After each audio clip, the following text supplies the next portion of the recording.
Oh goodness, how long has that been sliding out of the braid? Editing this is gonna be fun. Hello and welcome back to Random Librarian here on YouTube. I was recently home for the 4th of July and a friend's wedding, so I was not in France, I was back in the US, and upon coming back I did a packing job that I am super proud of and figured I'd show you all of the books that I brought back with me from the US. To know, I only packed in a carry-on suitcase and a backpack that I travel with, so just to give you a sense of the amount of space we're working with here. And before we get into the actual books, I did want to point out that I brought this with me. So this is something that a friend cross-stitched, and it is something that I absolutely adore. So having this in my apartment makes me really happy. And I was nervous that it was either going to get broken or that like some part of this might have been wrong for TSA, but it made it through. We made it through. It's in my apartment. It's in France. Hooray. Now, for the books. Ooh. I don't think you're ready. I don't think I'm ready. Okay.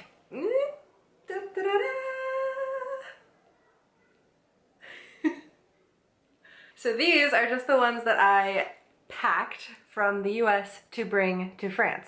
This does not include the 2 other books that I had brought with me and then didn't read, and read 3 other books when I was home, and those didn't come back with me either. So you can kind of add 2 books to this to say like the total number of books that I had in my possession. So 19 in this pile plus 2, so I had 21 books in my suitcase and carry-on, and I think that is swell. I have had quite a bit of practice in terms of packing books from librarian conferences. I think the very first 2 videos on this channel were me talking about books that or advanced reader copies that I'd picked up at an American Library Association conference. So if you want to see that, I split it into 2 videos because it was just too many books, like way too many books. The only other time I was able to pack more was when I had a checked bag. I came to the Salon du Livre in Paris, which was part of my previous job as a librarian in a French language collection. Every year I got sent to Paris to go to the Salon du Livre and just buy a bunch of books. And that was definitely more because of the bigger bag size, but also because I was buying a lot of children's books. And that will rack the number up much faster because they are thinner. And yeah.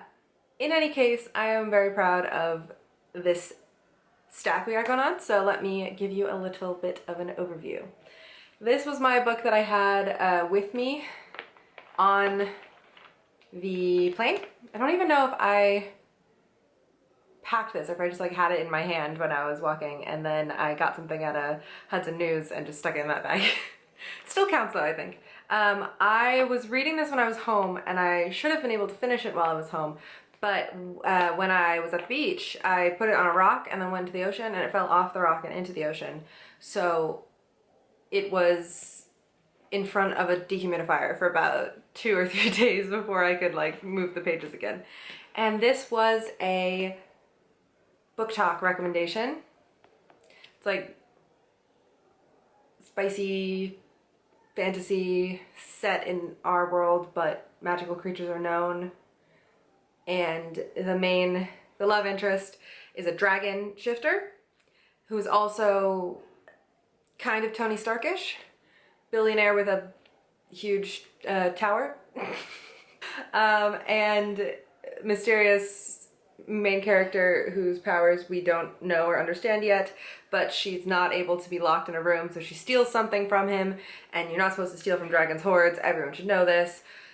And then immediately when he finds her, they want to bang, and somehow that means that she's under his protection and no longer considered a thief.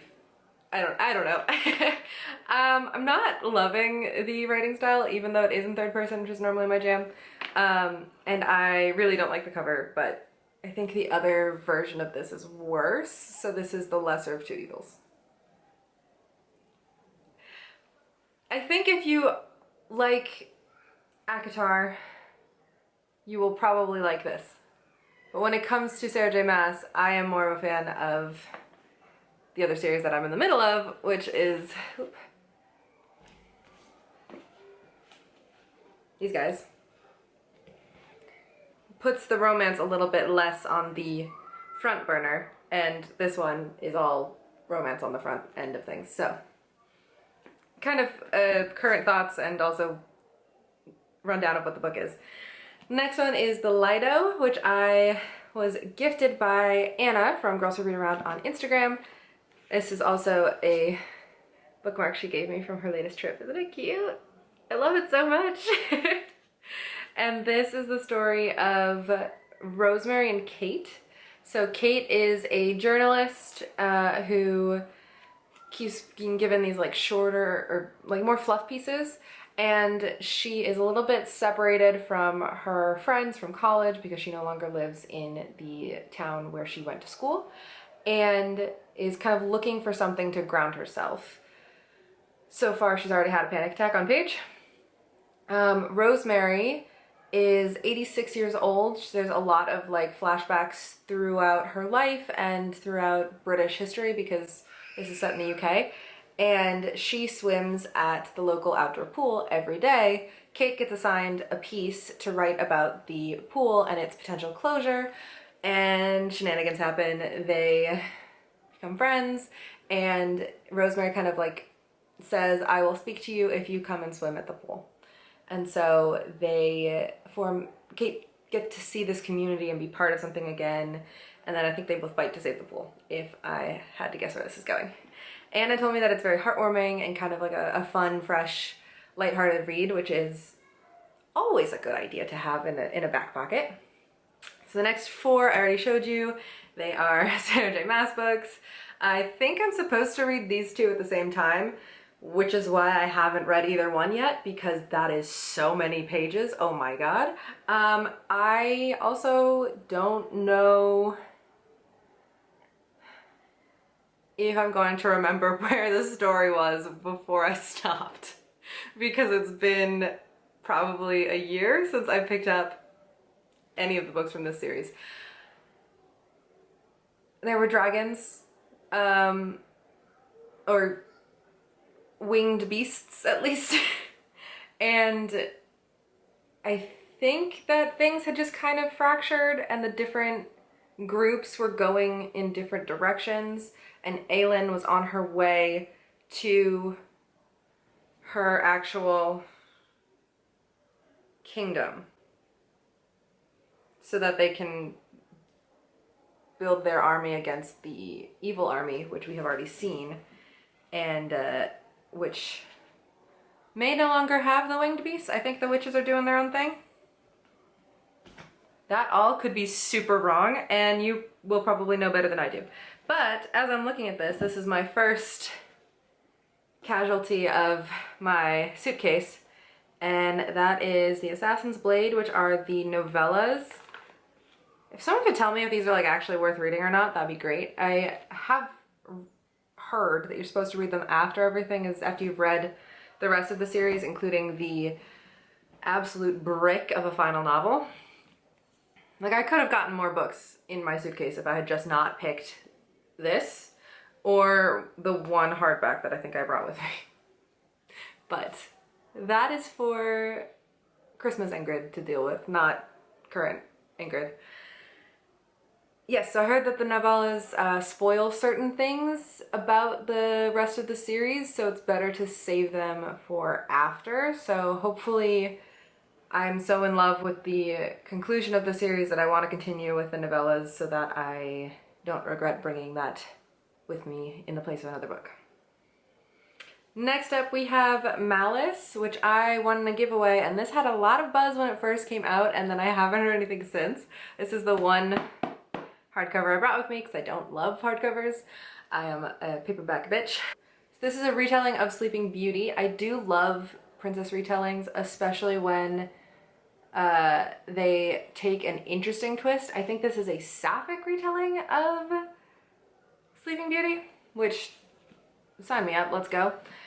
There was a shorter novel that I read in the fall that was a retelling of Sleeping Beauty. also sapphic, but on like the side romance, not the main character. And it was just very fun, like very fun. There's stories that at this point, growing up in the US or possibly most of the world or just the Western world, we know these stories so well that seeing them done in a new way, if it's done right, it is so satisfying. So I'm hoping that this is the case with this book. Next up, this is one of the original advanced reader copies from those American Library Association videos I was just telling you about. This is called The Lightness by Emily Temple, and it involves a cult, which I am such a fan of. Cult stories are always, they just hit different, and they're so intriguing, really. And this is the story of Olivia, who left home to go and find her father because he was doing a meditation retreat in the mountains. And she starts figuring out if he was in a cult, if she's now part of a cult because she's looking for him. Desire and danger intertwine, and Olivia comes ever closer to discovering what a body and a girl is capable of. Becomes increasingly clear that this is an advanced and perilous practice, and there's a chance not all of them will survive. Dun dun dun. Juxtaposes fairy tales with quantum physics, cognitive science with religious fervor, and the passions and obsessions of youth with all of these to explore concepts as complex as faith and as simple as loving people, even though you don't and can't know them at all. The Lightness. Ta-da! Next up is a book that I have had for quite a long time. I bought it at the Strand bookstore, and that is Paprika by Yasutaka Tsui? And I probably butchered that. I am terribly sorry. I have seen this described as Murakami-esque, but it is dream invading technology, and I really enjoyed Inception, so I figure why not continue on with that concept, but in book form. Probably done in a way that I'm not expecting, because this is Japanese. And I recently read a Japanese mystery, and it really opened my eyes to the different ways of telling a story, like a set type of story that is very different culturally than the ones that I've read, because there's certain beats and certain things that you expect when reading a murder mystery or watching a cop drama or whatever the case may be, and watching or reading something from that same category but from a different country is so cool, because what you're expecting to happen is not at all what like the normal audience who's watching something from that country would be expecting. So it makes it much more surprising and just very, very interesting. So I'm hoping that Paprika will do that for dream technology for me. Also, this author's other work include Salmonella Man and Planet Porno, which are just incredible titles, really. Then we have Odds Against Tomorrow. This is another one that I've had on my bookshelf for a really long time. I think I got it at the bargain basement of the Brookline Booksmith. And this is a end of the world, if I'm not mistaken, like parody kind of story. I could be incredibly wrong though, because Rolling Stone calls it an irresistible literary thriller, and NPR said it was the best book of the year. But I didn't have enough sci-fi in this stack, so I picked this one up, and hopefully I will actually finally read it and love it. We're living kind of in an apocalypse situation, or just like a slightly pre-apocalypse situation, so, you know, might as well read that in fiction too. Who wants escapism when you can just read what's happening now, but worse? Then we have The Radleys by Matt Haig. This is very much another time that I've said this too many times. This is a book that I've had for a really long time. Bought this in Canada when I was still in college, I think, and I was visiting a roommate of mine. I have heard so many good things about Matt Haig, and I have really enjoyed the books of his that I have already read, so why not read his vampire book? It does have deckled edges, which is kind of odd, so I don't think any of his others that I've read had that. Averagely Dysfunctional Happy Family. of vampires. So what more could you want, really? Then we have this book, which is another ARC that I got at a librarian conference. It came out May 5th, 2020, which is so close to my birthday. I have yet to find a book that was published on my birthday that I have like heard a bunch of buzz about it on Bookstagram. So if someone wants to find something from May 2nd, I'll probably just read it, whatever it is. If you say it's good and it was published on my birthday, I will read it. The Imperfects by Amy Myerson, which I believe is a family drama where inheritance is part of the story. They find this rare stolen gem that's worth so much money as part of their mother's... Their mother's? Yes, their mysterious eccentric matriarch passes away, and hidden amongst her possessions is the Florentine diamond, a 137 carat yellow gemstone that went missing from the Austrian Empire a century ago. So this is inspired by a true story. The diamond is still missing, but imagine how much of a just grenade that would be in your family history if you found a stolen masterpiece, whatever the case may be, whether it's a gem or an artwork, a piece of artwork. I am hoping that will happen with those paintings that were stolen from the Isabella Stewart Gardner Museum, because I want answers. I want answers. I want to know who has it, who had it, where it went, why they've never been recovered. So I do really like this as an idea for a novel, because we're all curious. Next up, we have Differently Morphous. This is a magical community crime-solving duo. So, magical serial killers, the people who are trying to catch them.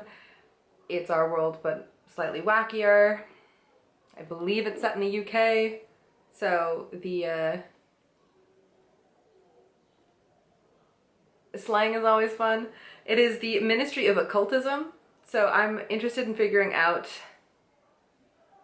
how the magic works in this system, how the cops controlling the magical citizens work in this book, and hopefully having fun with it, because this is just a very funny way to show that someone has died, and the cover just makes me feel like it's going to be comedic. Next up, Ariadne by Jennifer Saint. This is another one that I heard a lot of buzz about when it first came out. It's kind of following in that tradition of feminist retellings of Greek mythology, or in this case, a Greek play. Oh goodness, how long has that been sliding out of the braid? Editing this is gonna be fun. Okay, well, it's good enough, I guess. And I really did like the play when we read it in like high school English, so it should be interesting to read the novelization. I am definitely distracted by my braid. I am so sorry. I got a haircut and now I don't think my hair's quite long enough to be doing what I want to be doing with it, but it's hot enough that I want my hair in crown braids so that it stays off of my face and off of my neck. We're in the middle of a heat wave in France, and there's no way to fix it. The windows are not the right size for AC. They open this way, so you can't close an AC unit on it. And don't quite know what to do. But we're surviving. Let's just keep going, shall we? Next two is another of the someone on TikTok told me to read it, and the covers are horrible, and it's fantasy romance. As these guys. Eidolon and Radiance by Grace Draven. It kind of seems maybe Beauty and the Beastie, but with an arranged marriage. Yes, because Ildiko, the main woman, is a political pawn. Her worth to the royal family is in a strategic marriage, and her intended groom isn't just a foreign aristocrat, but the younger prince of a people neither familiar nor human. So that, yeah, I think I'm getting kind of arranged marriage, Beauty and the Beast vibes with maybe like political intrigue, also magic and destiny and hostile kingdom schemes.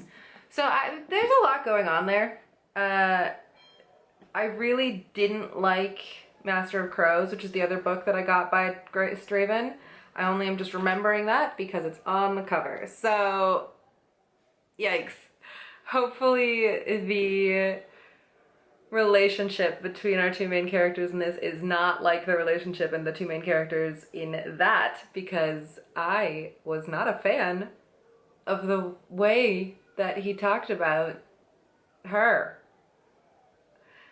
Or the gender dynamics in that book made me so angry. Damn it! Now I'm mad. I've wasted my space on these. The writing does seem pretty good on the first couple of pages of Radiance, so I'm gonna remain hopeful. If you've read it and you liked it, please let me know. If you read it and you hated it, please don't let me know until I'm yelling about it and how much I dislike it, and then you can comment on that video if that comes to pass. Okay. That kind of put a weird, not a spike, but like a downward spike in my flow for this video. Carrying on. Okay, we've got 3 left. I can do this. Next up is The Luckiest Girl Alive by Jessica Knoll. I think I won this in a giveaway when I very first started my Bookstagram account, and I won this book and The Seven Husbands of Evelyn Hugo. It took me years to read The Seven Husbands of Evelyn Hugo, and now I have this, and I'm going to read finally this. This is a thriller. Her Perfect Life is a Perfect Lie is the thing on the back. Girl who kind of went to a prestigious school. There was something that happened that made her want to reinvent herself. It's a secret. She's turned her life around since then. The secret comes back to haunt her. Dun dun dun. Will breaking her silence destroy all that she has worked for, or will it, at long last, set her free? I'm gonna find out. And then if it's good, I'm going to give it to Tash, because Tash is my resident thriller queen. Next up, we have Pretty Things by Janelle Brown, which I have started reading, but just barely. And this involves grifters, which is my favorite group of people to read about alongside culty things. Because my favorite TV show of all time is Leverage, and that is funny grifters who make the world a better place, which I don't think this book is going to do. But we've got 2 wildly different women, a grifter and an heiress. When those 2 kinds of women interact, we get bangers like the story of my friend Anna, which I haven't read, but reading the articles that came out around that story were wild, and now we have it in fictional form. So I think we're kind of both coasts here. I see New York. I know that the start was in LA. Our main character has an Irish boyfriend. Good for her. And I'm just kind of interested to see how the paths collide, where this goes. A little glimpse into the grifter life, all those good things. And then last but not least, we have Harley Merlin and the Secret Coven, which is another kind of magic-y book. I think our main character is trying to save the world, probably. Aha, okay. So we've got an empath who doesn't know her history. She bounced around homes growing up. She's got magic, doesn't know the rules of the magical systems. Outsider, about to be entered into the world she should have grown up into. And, it's a tried and true method of telling a magical story because it explains the magic systems to us as kind of the character being our proxy in the story. So, if it's done well, I will be very excited. And I think this is the first in a series that has quite a few books in it. So, hopefully it is good. I also really enjoy that she uses her empath powers to pinpoint cheaters at a casino, which is girl, yes, real world application right there. Way to monetize your magic. Smart cookie. Based on that alone, I am feeling positive about Harley Merlin, even though her name is something. Last name like Merlin, girl, you should have known that there was a community of magicals that you should have been looking for, because that is on the nose. Just saying. Alrighty, so those are the 19 books that I brought back with me from the US. Anyways, these are all the books that I brought back from the US. I hope you enjoyed this video. If you did, I mean, YouTube stuff, leave it a like, follow, subscribe, and I'll see you in another video, hopefully sooner than the time between the last time I posted a video and this video, because, whoops, my bad. See you later, bye.